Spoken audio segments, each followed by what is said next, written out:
Hello everybody, this is Valencia and welcome to my channel Balloons in Business, where I show you the business of balloon and event decor. So today I want to show you how I made this backdrop from beginning to end. Now I wanted to make a backdrop with a more elaborate floral arrangement, and I also wanted to try making a backdrop fully out of foam board. Now I have used foam board before, but I usually use my metal backdrop frames to provide support. But I've been seeing more and more designers using foam backdrops, especially for indoor events. I do not recommend these for outdoor events. And so I wanted to try to make a fully foam board backdrop. And this is perfect for those of you who are having a private event like a baby shower, a bridal shower, a birthday party, and you want to save a little bit of money on the backdrop. So if you want to see how I did this, just stay tuned. So in the insulation department of Home Depot, you will find boards of styrofoam. And so I got the 1-inch board, and this is 4 feet wide by 8 feet tall, and it's about $16. In the paint aisle, I was able to get some clear Gorilla Glue and a can of Rust-Oleum spray paint. So I decided to make my backdrop 6 feet tall, so I'm going to measure out 6 feet and cut off the excess 2 feet of board. I'm going to use a box cutter to cut, and you're just going to make one continuous cut across, bend the board, and then cut at the bend. And then for the excess piece, I'm going to measure diagonally 2 even size triangles and do the same thing. Just cut the board, bend it, and then cut at the crease. So now it's time to attach these triangular pieces with some Gorilla Glue. But first you have to make the surface wet. So I'm using a wet napkin to dampen up the spot that I want to apply the glue. Then I'm going to use a generous amount of glue. I also use glue on the side of the triangle that I'm going to be applying to the board as well. And then I'm going to apply the triangle, then use some support to keep it upright until the glue dries. I'm going to do the same thing with the other triangle, and these are going to be the supports for this backdrop. It's recommended that you allow these to dry for at least 12 hours. So this is what the board looks like standing upright. And this is what the back looks like. And now it's time to spray paint. One thing to note is that you want the silver side of the foam board to face the front and the white side with writing to be in the back. It's much easier to spray paint the silver side and make it look nice and even. For those of you who want to know, I'm using Rust-Oleum brand in the color Ivory. So I decided to take this backdrop outdoors. And as you can see, it's windy outside, and this is why I do not recommend using foam backdrops outdoors. But I did take it outdoors, so it'll be easier for you guys to see with natural lighting what I'm doing to it. I use bricks to secure it. And so now I'm going to show you guys how I did the large floral arrangement. I used some chicken wire that I got from Walmart. This is 10 feet long. I did not need the whole 10 feet. And those are backdrop clips, the ones that I normally use. So this is my first time doing this, and I wasn't sure how long I wanted to make this arrangement. So I went from top to bottom, but I eventually modified this. But I'm using the clips to secure it to the board while I'm bending the chicken wire onto the front of the board. So I'm showing you up close. I'm just using the clip to keep it secure. And the chicken wire is taking up about 4 inches of that left side of the board. I cut off the excess at the bottom. And now I'm going to be using some faux florals that I got from Hobby Lobby to go ahead on and make this floral arrangement. I decided not to remove the leaves for most of these faux florals because the leaves provided tension for the flowers to stick and stay inside of the chicken wire.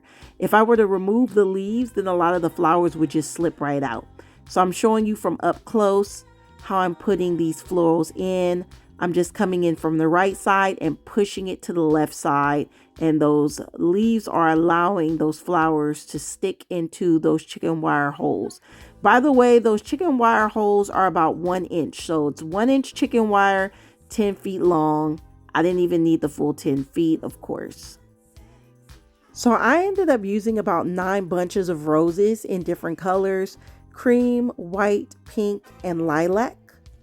And each of these bunches had about 10 to 12 roses.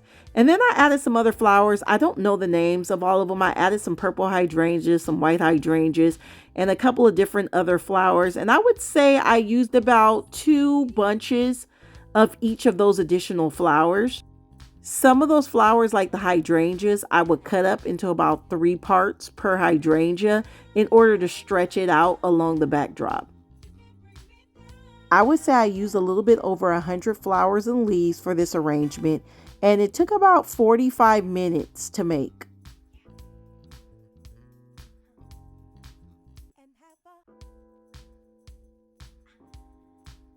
So now for my balloon garland, I double stuffed Sempertex Dusty Cream into Sempertex Satin Pearl using a pin. So I'm going to use the inside neck to blow up the balloons, and those are 11-inch balloons, by the way.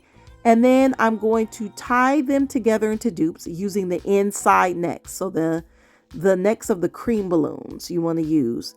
So just double wrap and tie the balloons into a dupe. Then I'm going to take my dupes and I'm going to double twist them together into clusters. And I'm doing 3 dupes or 6 balloons per cluster. I'm going to pull out my 260 Q balloons. And this is the name of a type of balloon. These are the balloons you use to make balloon animals out of. You can get them in virtually any brand. You can buy them on Amazon. I like to buy them on the wholesaler websites because they're $3 for a pack of 50. And you're just going to use these to connect your clusters together. So as you see, I just tie the 260Q balloon together into a band, wrap that band around a couple balloons in one cluster and wrap it around 2 to 3 balloons in another cluster. And you want to make sure you wrap that 260Q around at least 2 to 3 balloons on each cluster to make sure that these clusters are connected nice and tight and secure. I'm connecting together 6 clusters to make my balloon garland base for the right side of my backdrop. This garland is about 6 feet long using only 11-inch balloons. So now it's time to put my letters onto the board. And I'm going to actually put these letters on individually because sometimes when I use my transfer tape, it doesn't really stick that well on painted surfaces. So it's a little bit more time consuming, but it allows the letters to stick.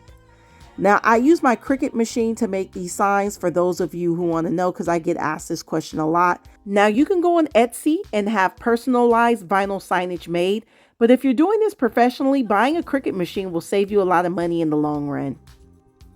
So now I'm going to attach my balloon garland base to my backdrop using a backdrop clip and a 260Q tied into a band. And I'm just going to wrap it around that clip, attach the clip to the board, and then I'm going to find the balloon that's closest to that 260Q and wrap it around at least 1 balloon and maybe even 2 balloons inside of that balloon garland.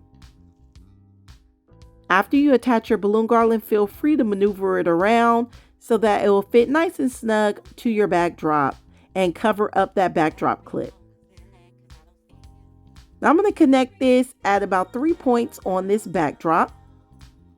And if you notice, I didn't make the flowers go all the way down on the left side because I wanted to attach a couple clusters of balloons on the left side as well. And I'm using a 260Q.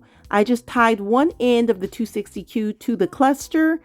And then I tied the other end of the 260Q through a couple of the holes of the chicken wire and tied the 260Q into itself. Now I'm going to start taking my 260s and I'm going to start cutting them in half because I'm going to just be attaching singular dupes of 18-inch balloons. So these are 18-inch balloons. I underinflated them to about 16 inches. And just for the sake of saving some product, I didn't want to use whole 260Q, so I cut them in half. So I'm just showing you how I attached it. I'm just wrapping it around one of the balloons in the pre-existing garland and then tying that half of the 260Q into itself. So I'm just attaching just dupes in singular 18-inch balloons. Now, normally I add my 18-inch balloons into the balloon garland base at the very beginning, but I wasn't sure how thick I wanted this balloon garland to be, so I decided to just add them along the way and just get a feel for how I want this balloon garland to be shaped.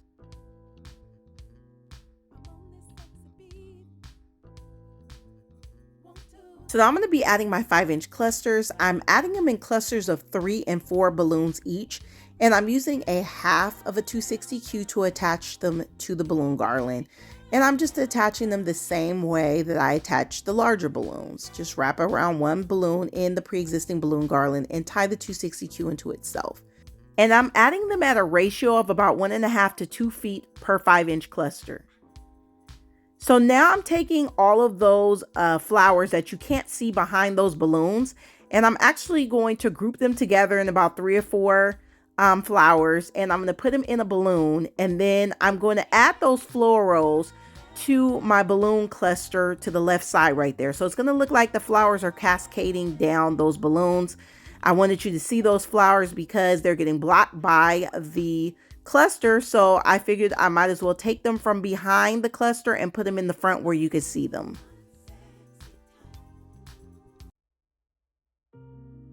So here is the finished product to my foam floral backdrop. Now, for those of you who wanted to know, I used about 95 balloons. I usually don't keep count of my balloons, but I get asked this so much, so I decided to keep count this time. It's going to be about 95 balloons, including the 5-inch decorators. And as mentioned before, I used about 100 flowers. Now, the estimated cost of materials that I used for this would be about $250. Now, if you are a professional balloon designer, it'd be advisable that you use a metal or wood backdrop instead of this foam backdrop, so it would cost you more money.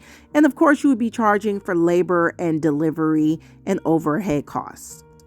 In fact, depending on what type of backdrop they were using, the area they live in, and the clientele that they cater to, balloon designers could charge several hundreds of dollars for a backdrop like this. So if you enjoyed this video and found it helpful, go ahead on and like it, and please subscribe, and you'll get notifications on future videos on balloon and event decor. And until next time, I will see you guys later.